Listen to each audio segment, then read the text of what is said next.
Sanibonani nonke, goeiemorgen aan jullie allemaal. Molweni, dumelang to everyone. I hope you guys have had a great weekend. It's a Monday morning, it's Penuel the Black Pen. Just want to read a few stories that caught my eye this morning that I think are interesting. This is from ENCA, Sunday the 9th of October 2022. Considering that we're currently in Gauteng going under water restrictions. Repairing leaks is a priority, says the Department of Water and Sanitation. Over 40%, almost half, over 40% of Gauteng's water is lost due to leaks. There's a huge issue with operational maintenance, according to the Water and Sanitation Department. Its spokesperson, Sputnik Ratao, says repairing leaks is its top priority. Gauteng is still grappling with stage 2 water restrictions and various areas are without water. The Department of Water and Sanitation has been telling us over the past week that we need to be very careful in how we use water. We must use water sparingly. And they've implemented water restrictions, which means we're basically getting like a load shedding of water. But what we didn't know is almost half of the water we're losing is not because of us. It's because of them. It's because their maintenance is so dog shit. And 40% of our water in Gauteng is being lost due to leaks.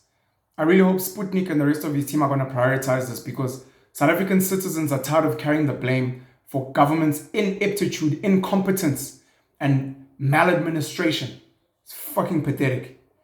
Anyways, good luck with those that don't have water. And yeah, fuck the government.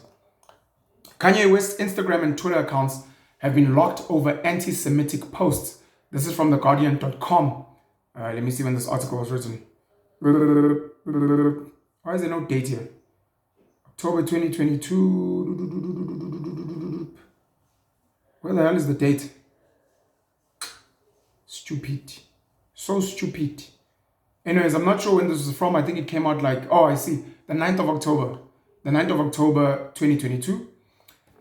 Kanye West's Instagram and Twitter accounts locked over anti-Semitic posts. The rapper has also drawn heavy criticism for donning a White Lives Matter t-shirt during Paris Fashion Week. Kanye West has now had both his Instagram and Twitter accounts locked after anti-Semitic posts over the weekend. Twitter locked his account on Sunday after it removed one of West's tweets saying he was going DeathCon on Jewish people because it violated the service's policies against hate speech. I'm a bit sleepy tonight, but when I wake up, I'm going DeathCon 3 on Jewish people. The funny thing is I actually can't be anti-Semitic because black people are actually Jew. Also, you guys have toyed with me and tried to blackball anyone whoever opposes your agenda, he tweeted on Saturday in a series of messages. The tweet has since been removed and West's account locked. The account in question has been locked due to a violation of Twitter's policies, a spokesperson for the platform told BuzzFeed News.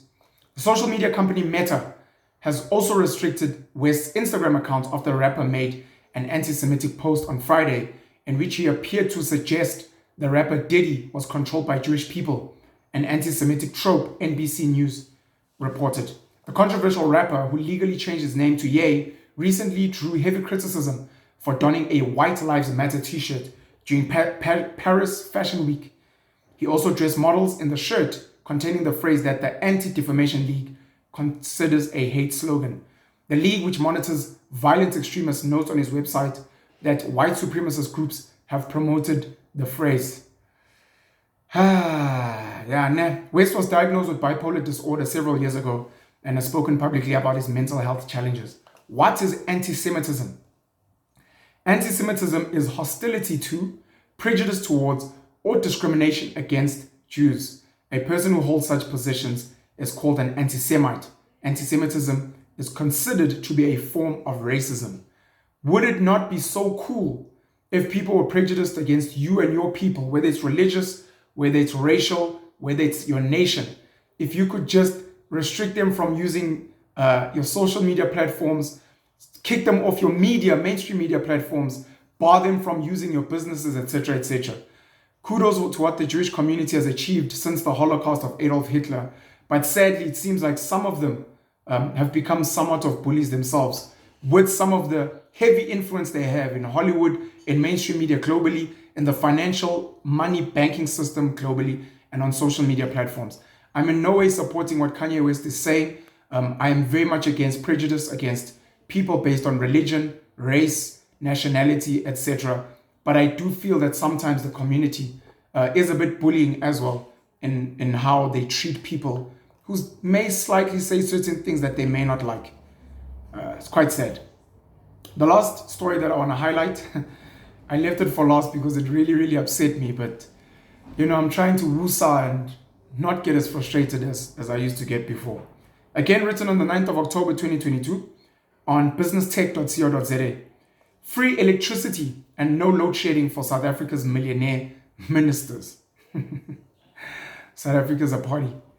South Africa's ministers and deputy ministers who draw a salary of between 2 million rand and 2.5 million rand a year do not have to pay for water and electricity, thanks to changes to the ministerial handbook earlier this year. And while the rest of the country sat in the dark for weeks due to load shedding, including hospitals, schools, and other critical services, the same ministers have the luxury of uninterrupted power in their private residences in Pretoria, the City Press reports. The paper pointed to changes made to the ministerial handbook in May 2022, which removed the 5,000 rand cap on municipal utilities covered by the government. Previously, ministers were only exempt from paying their bills so long as they remained below this amount. What that means is we as the taxpayers were paying for ministers to use electricity and water up to 5,000 rand, and that cap has been completely removed.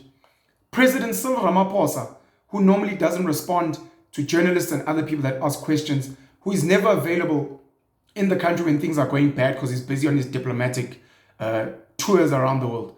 President Cyril Ramaphosa signed off on these changes. Him, Jacob Zuma, Thabo Mbeki, Kgalema Motlanthe, and Nelson Mandela have failed to sign off on things like land expropriation without compensation. They sit for months, if not years, dealing with black economic empowerment, dealing with changing certain policies that favor the majority of the country. But boy, oh boy, was he not swift in changing these and signing these off in May, which also included a 100,000 rand bump in the limit for ministers to purchase luxury cars. Ministers and their deputies can now spend up to 800,000 rand for their vehicles.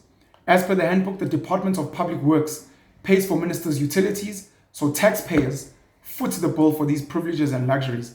And just to add, South Africa has got 3 million to 4 million taxpayers. 3 million to 4 million taxpayers, which means the other 56, 57 million South Africans rely on 3 to 4 million people who are being abused. These people, of course, pay these fat salaries of 2 to 2.5 million. Members of parliament get something like R1 million a year that they get paid from the same taxpayers. All these other benefits they get are from the same taxpayers, us, who are being fucked up their ass by these guys who are incompetent and corrupt. We've got load shedding that they don't get to experience. Meanwhile, they are responsible, directly responsible for the fuck-ups in electricity, for the fuck-ups, as I said earlier, in water.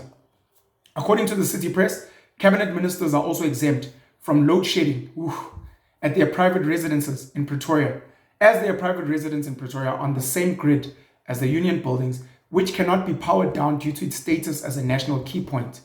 How lucky are they? For ministers who do not reside in load shedding free areas, the department also funds generators, the paper said. Must be nice to be a politician in South Africa where the masses are poor, unemployed, and where a group of hardworking taxpayers are constantly murdered by our government. Power utility Eskom suspended load shedding on Saturday after more than a month of rolling blackouts. Hospitals and other critical care centers made desperate appeals to the government to exempt healthcare facilities from load shedding as power outages threatened the most vulnerable patients, including babies in incubation units and patients in ICU. I can only imagine how many people have died because of load shedding. How many people have died because of load shedding in this country, while your ministers who earn fat salaries do not have any load shedding or are given generators. South Africans are not angry enough. We're really not angry enough, and our politicians constantly take us for a fucking boost. The Department of Health finally exempted some hospitals across the country with promises of more over time. The education sector also sounded alarms over the impact of load shedding, with schools reporting major disruptions to lessons and expressing concern over matric prelims and exams.